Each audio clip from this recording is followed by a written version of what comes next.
C'est bon? Ok. Ouais. Alors, ma première question par rapport à ce nouveau film, Le temps qui reste. Alors, plus que l'idée de la mort et d'un personnage qui désirerait laisser une trace, je trouve que le thème principal, c'est le phénomène de disparition. Et d'ailleurs, à tous les niveaux. Aussi bien le personnage qui disparaît, mais aussi la question qui revient dans son rapport avec l'enfance, les enfants, son homosexualité aussi.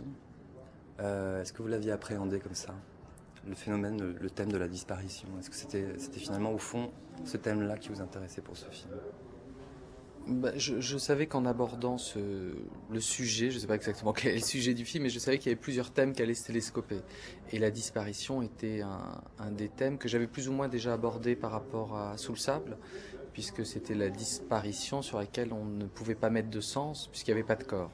Là, j'avais envie d'aller quasiment vers l'inverse, puisqu'il y avait la disparition de son propre corps, qu'on voit disparaître petit à petit, avec l'amaigrissement de l'acteur, mais aussi la disparition du rapport aux autres, comment on apprend à faire le deuil en étant vivant, de son propre vivant, de sa relation aux autres. Et ce qui m'intéressait, c'était un personnage qui n'est rien d'héroïque et qui, parce qu'il sait qu'il va mourir, n'en profite pas pour avoir des rapports peut-être réconciliés avec les gens. C'est quelqu'un qui veut disparaître, peut-être non réconcilié. Et ça m'intéressait d'aller dans cette direction. C'était un peu ça l'idée de départ, en tout cas. Attends, on va juste leur demander de faire un peu... C'est possible de cogner En revanche, c'est bon? Oui. Ok. En revanche, par rapport au personnage de Romain, il y a quand même une histoire parallèle, enfin en tout cas une deuxième dimension dans le fait qu'il accepte de procréer.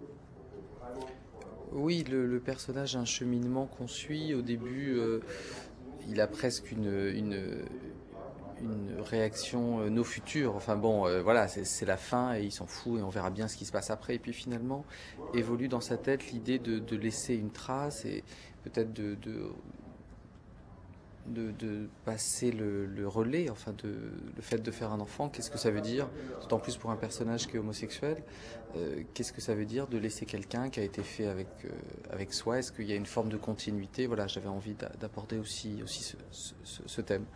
Et ça, je pense que souvent quand on est dans des situations très difficiles, il arrive dans la vie des choses extraordinaires, quelqu'un nous propose quelque chose et c'est exactement ce qu'on veut. Et j'avais envie un petit peu à travers la scène avec Valéria Bruni-Tedeschi qui sur le bord de l'autoroute lui propose quelque chose de complètement incongru. Il me semble que dans la vie il peut nous arriver comme ça des choses miraculeuses qui donnent un sens à notre vie et à la souffrance qu'on peut ressentir. Alors tout à l'heure, on interviewait Jeanne Moreau et elle nous disait, pour moi, les films de François Ozon sont chaque fois un aveu. Si on prend ce dernier film, dans quelle mesure ce film-là est un aveu? Un aveu, je sais pas. Je pense que dans chaque film, on découvre une facette de soi. Alors évidemment, c'est pas autobiographique, mais je pense qu'il y a beaucoup de choses de moi qui se révèlent, mais j'analyse pas à ce point-là. Je pense qu'à la limite, ce sont les gens proches qui sont capables de reconnaître des choses. Moi, une fois que le film est terminé, j'essaye de m'en libérer et de me dire que c'est une peau de serpent, quoi, dont je me suis débarrassé. Dans le film notamment, on a une relation frère-sœur assez dure, assez violente. Comment, en tant que cinéaste, on porte ce type d'histoire à l'écran sans imaginer qu'il y ait une référence à sa propre vie, pour sa famille notamment, pour ceux qui vont voir le film?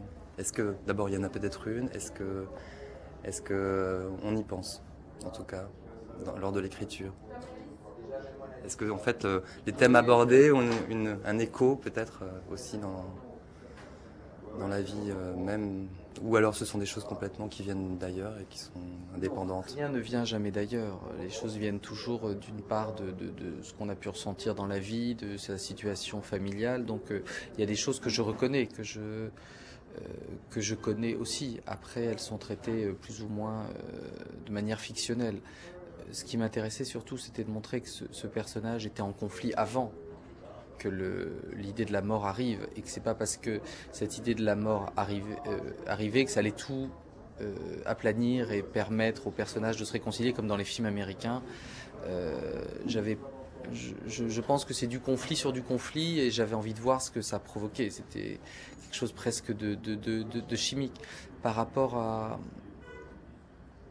la famille, par rapport aux proches. C'est évident que on y pense, mais en même temps, il ne faut pas être prisonnier de ça. Enfin bon, après, c'est toujours de la fiction. Moi, mes parents m'ont appris très tôt qu'à partir du moment où c'était un film, que c'était un livre, ça devenait de fiction et que si je me permettais de faire des choses incroyables, cruelles ou monstrueuses dans quelque chose qui est une œuvre d'art, ça va tant que je le fais pas dans la vie. Donc, on va interviewer ma famille après.